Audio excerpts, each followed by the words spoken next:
সুভাষচন্দ্রের মতন ব্যক্তিত্ব নিয়ে কথা বলার অধিকার তো আমাদেরও নেই খুব একটা। সংসদে গেলে সাংসদ হলেই মানুষ হওয়া যায় না। আমার এদের জন্য দয়া হয়। উর্দুতে একটা শব্দ রয়েছে যেটাকে বলে শাহাদাত, এটার মানে সবাই বোঝে না। ভারতবর্ষের প্রচুর গুন্ডা চোর ডাকাত মন্ত্রী নেতা সাংসদ হয়েছে, এরা করতো না যদি এরা সত্যি মানুষ হতো। সো একটা ডেমোক্রেটিক কান্ট্রিতে কোনো রাজা থাকতে পারে না।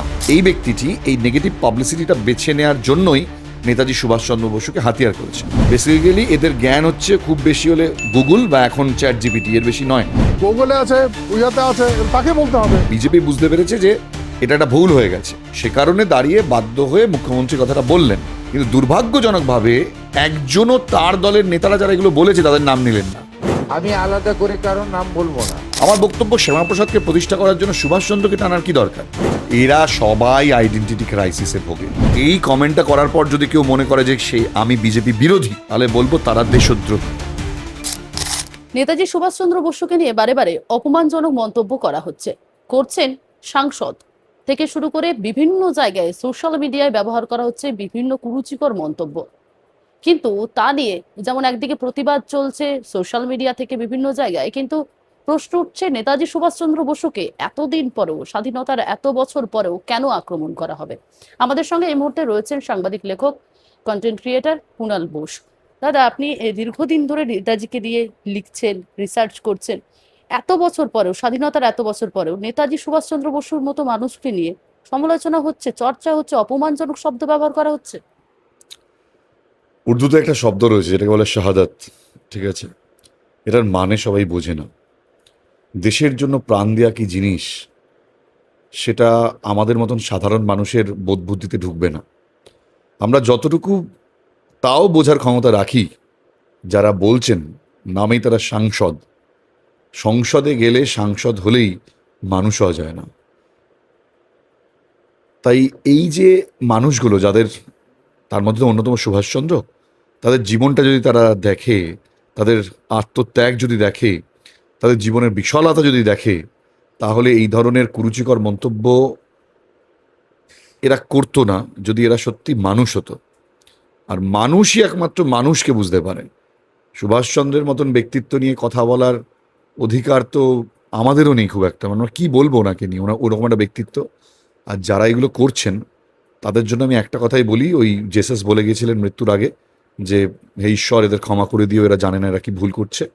আমার এদের জন্য দয়া হয়, ঘৃণা হয় না, রাগও হয় না। ভাবি যে পৃথিবীতে তো অনেক ক্লিবলিঙ্গ রয়েছে মানুষ রূপে, তো তারা এরকমই জড়বস্তু। শুধু মান হুঁশ এই নামটা নিয়ে বেঁচে থাকলে মানুষ হওয়া যায় না। এরা শিক্ষিত নয়, এদের মধ্যে সে জ্ঞান নেই, এদের মধ্যে সে বিবেক নেই, সে ভালোবাসা নেই। বেসিক্যালি এরা আমার মতে মানুষই না। এই হলো ব্যাপার। দাদা, মহারাজ তিনি, তাকে মানেন অনেকে। এর আগে দেখেছিলাম আমরা শাসক দলের তৎকালীন যে শাসক দল, তাদের সঙ্গে ঘনিষ্ঠতা ছিল তার সঙ্গে, এবং পরবর্তীতে এখন দেখছি আমরা রাজ্যসভার টিকিট নিয়ে তিনি রাজ্যসভায় সরাসরি সংসদে গিয়েছেন। তিনি এরকম মন্তব্য যদি করেন, তাহলে সাধারণ মানুষ যাকে তাকে যারা মানেন, মহারাজকে যারা মানেন, তাদের তো আরো সুবিধা হয়ে যাবে এই মন্তব্য, তাকে যারা অনুসরণ করে। ফার্স্ট অফ অল, ইন্ডিয়াতে এই মুহূর্তে ডেমোক্রেসি চলছে, এই মুহূর্তে কোনো রাজতন্ত্র নেই। সো একটা ডেমোক্রেটিক কান্ট্রিতে কোনো রাজা থাকতে পারে না। এবার কেউ বংশ পরম্পরায় বা স্বঘোষিত কোনো রাজা যদি হয়ে থাকেন, সেটা তার বা তাদের সমর্থকদের ব্যাপার। এখানে রাজা হওয়া না হওয়ার সাথে কোনো সম্পর্ক নেই।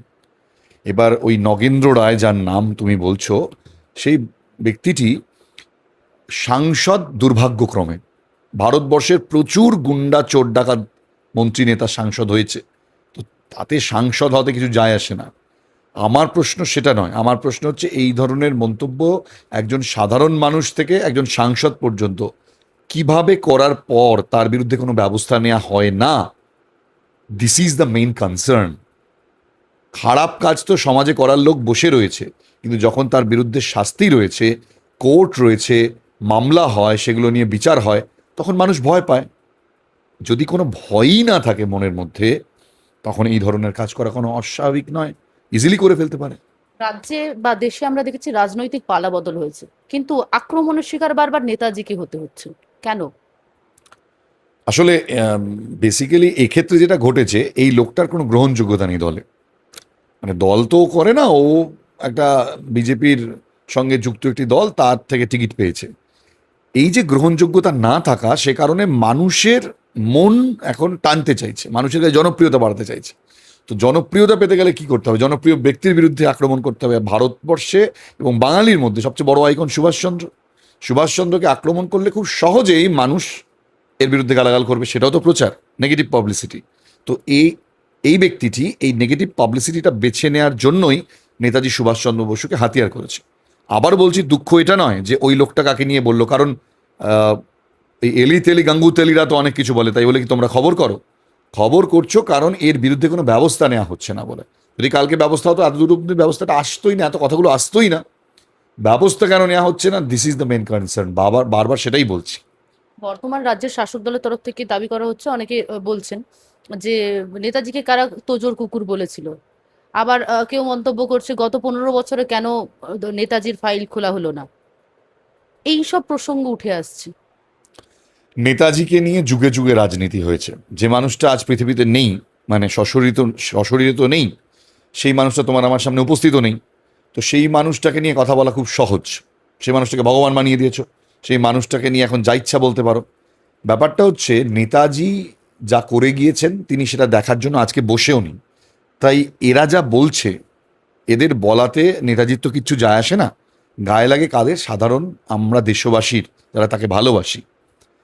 এখন যারা বলছে তোজোর কুকুর, তাদের পরবর্তীকালেও আজকে দেখলাম কেউ বলে দিল গুন্ডাদের সর্দার, ইনডাইরেক্টলি তাই তো বলা হলো। তার আগের সরকার কংগ্রেস আমলে তখনও বলা হয়েছে। অ্যাকচুয়ালি নেতাজিকে নিয়ে প্রপাগান্ডা করে এরা যখন দেখে কিছু পায় না, ভোটটা আসে না, তখন এইসব রাজনৈতিক নেতারা তখন একটা আমাদের জেনারেল নলেজ খেলে আমাদের সঙ্গে, একটু জিকে শেখাই দেশের বা রাজ্যের মানুষকে, একটু দেখি তারা কিছু জানে কিনা। বেসিক্যালি এদের জ্ঞান হচ্ছে খুব বেশি হলে গুগল বা এখন চ্যাট জিপিটি, এর বেশি নয়। তো স্বাভাবিকভাবে যারা রিসার্চ করেনি, যারা নেতাজিকে নিয়ে জানে না, তারা নেতাজিকে নিয়ে দু চার আনা কথা বলবে, আর তা নিয়ে আমরা প্রতিক্রিয়া দেব। সত্যি কথা বলতে কিছু বলার নেই। গতকাল মুখ্যমন্ত্রী নবান্ন থেকে বললেন যে উত্তরবঙ্গের যারা বিধায়ক ছিলেন তাদের নিয়ে বসলেন, এবং তিনি এও বললেন যে নেতাজিকে নিয়ে এরকম মন্তব্য তিনি গ্রেপ্তারির মতনও ঘটনা ঘটবে আগামীতে, যদি সামাজিক মাধ্যম থেকে শুরু করে যিনিই করুক না কেন দলের। এটা কি ড্যামেজ কন্ট্রোল? এই ঘটনাটা ঘটেছে 1 মাসের ওপর হয়ে গেছে। 1 মাস, তার বেশি সময় ধরে মানুষ সোচ্চার। আমরা তারপর দেখলাম ওই মহারাজ নাকি তার সমর্থকরা একটা বাজে বাজে কথা বললো, তার পাল্টা এখান থেকে হলো। এটা চলছিল অনেক দিন ধরেই। তার মাঝে কিন্তু একটা কেউ, কোনো প্রশাসনিক কর্তাকে তোমরা দেখোনি কোনো মন্তব্য করতে। এখন দেখছে জল যেহেতু বাড়তে বাড়তে বাড়তে বাড়তে একদম কোমর অবধি চলে এসেছে, এখন বিজেপি বুঝতে পেরেছে বা ড্যামেজ কন্ট্রোলটা করতে হবে। সে কারণে বিধায়কদের তহবিল করে দেওয়া হলো সেখানে নেতাজির নামে। এগুলো ড্যামেজ কন্ট্রোল, এগুলোর মানুষের মন পাওয়ার চেষ্টা। বিজেপি বুঝতে পেরেছে যে এটা একটা ভুল হয়ে গেছে। এবার তুমি আমাকে জিজ্ঞেস করো যে এই প্রবলেমটা হলো কেন। এটা বলতে গেলে বিজেপির সব নেতা এখন হোঁচট খাচ্ছে, ঢোক গিলছে। বিশেষ করে কর্মী সমর্থকরা তো জিজ্ঞাসা করছে যে কি হচ্ছে এটা। আমরা বিজেপি করি তার মানে এই নয় যে নেতাজিকে অপমান করবো সেটা আমরা সহ্য করবো। আমাদের তো উত্তর দিতে হচ্ছে মানুষকে, বা তারা নিজেরাও উত্তর চাইছেন নেতাদের কাছ থেকে। সে কারণে দাঁড়িয়ে বাধ্য হয়ে মুখ্যমন্ত্রী কথাটা বললেন। কিন্তু দুর্ভাগ্যজনকভাবে একজনও তার দলের নেতারা যারা এগুলো বলেছে তাদের নাম নিলেন না। আমি আলাদা করে কারোর নাম বলবো না। পশ্চিমবঙ্গের মাটিতে দাঁড়িয়ে নেতাজি সুভাষচন্দ্র বসু সম্পর্কে যারা যেখানে অপমানজনক, অশোভন, কুরুচিকর, আপত্তিজনক যত রকম শব্দ অভিধানে আছে, এই সব খারাপ শব্দ প্রয়োগ করেছেন, আমরা পশ্চিমবঙ্গের মাটিতে এটা করতে দেব না। এবং আইন সবার ক্ষেত্রে সমান। তিনি মন্ত্রী হন, শান্ত্রী হন, সাংসদ হন, বিধায়ক হন, যেই হন, যে দলেরই হন, এমনকি যদি সরকারি কর্মচারী, পুলিশ কর্মী হন, তার ক্ষেত্রেও আইন সমানভাবে প্রয়োগ করা হবে। গ্রেপ্তারও করতে বলা হচ্ছে। যারা ফেসবুক বা সোশ্যাল মিডিয়া পোস্ট করছেন তাদের বিরুদ্ধে বলে ব্যাপারটাকে একটু জাস্ট হালকা প্রলেপ দেওয়ার চেষ্টা করলেন। দলের দায়িত্ব নয়, ব্যক্তিগত মতামত। হ্যাঁ, মানে ইভেন নামও নিচ্ছেন না তারা। শ্রমিক ভট্টাচার্য এটা বলতে ভয় পাচ্ছেন যে শ্রমিক ভট্টাচার্য বলেছেন ফরওয়ার্ড ব্লক গুন্ডাদের দল, বা নেতাজি শ্যামাপ্রসাদের বিতর্কটা সামনে এনেছেন। আমার বক্তব্য, শ্যামাপ্রসাদকে প্রতিষ্ঠা করার জন্য সুভাষচন্দ্রকে টানার কি দরকার? কেউ কি এখানে বলেছে শ্যামাপ্রসাদের মূর্তি বসাতে দেবো না? শ্যামাপ্রসাদ নিয়ে যাই হচ্ছে বিজেপি তো ক্ষমতায় আছে। বাংলায় কি নেতাজি সুভাষচন্দ্র বসুর রিপ্লেসমেন্ট হিসেবে শ্যামাপ্রসাদ মুখার্জিকে ব্যবহার এরা সবাই আইডেন্টিটি ক্রাইসিসে ভোগে। এদের প্রবলেমটা কি হয়েছে বলতো, ফরওয়ার্ড ব্লক দলটা তো একদম জাস্ট মানে এদের নিয়ে কথা বলাই যায় না। মানে কি বলবো, ফরওয়ার্ড ব্লক যদি সত্যি স্ট্রং হতো তাহলে আজকে নেতাজি সুভাষচন্দ্র বসুর একটা পার্টি হতো, মানুষ তার হয়ে কথা বলতো, তার 10টা সমর্থক থাকতো। কেউ তো নেই আশেপাশে বলার। ওই সবার ভালোবাসার মানুষগুলোকে খুব তাড়াতাড়ি আগে লাথ মারা যায়, এটা নিয়ম সমাজের যুগের। কংগ্রেসের গান্ধী, নেহেরু, এরা বরাবর দেখবে তুমি আজও পশ্চিমবঙ্গের বুকে রাজীব গান্ধীর মূর্তি, ইন্দিরা গান্ধীর মূর্তি, এগুলো এরা করেছে, নেহেরুর মূর্তি, গান্ধীজির মূর্তি।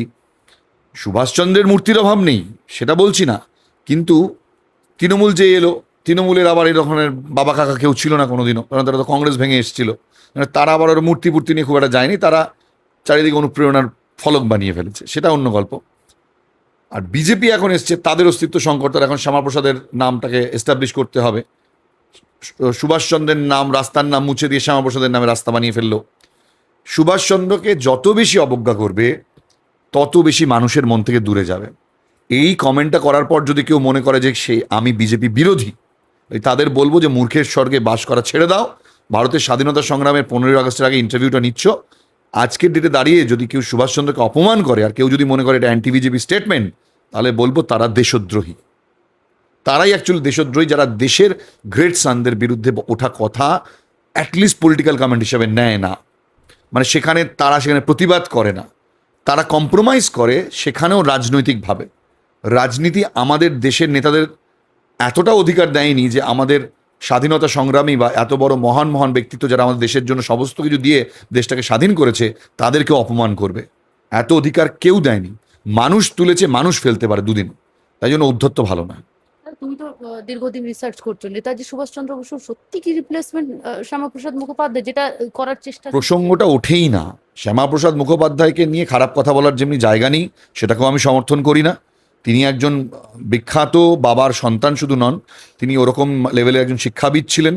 কলকাতা বিশ্ববিদ্যালয়ের তৎকালীন উপাচার্য, যিনি প্রথমবার ব্রিটিশ নিয়ম ভেঙে কলকাতাতে রবীন্দ্রনাথকে দিয়ে কলকাতা বিশ্ববিদ্যালয়ের সমাবর্তন বাংলায় করিয়েছিলেন।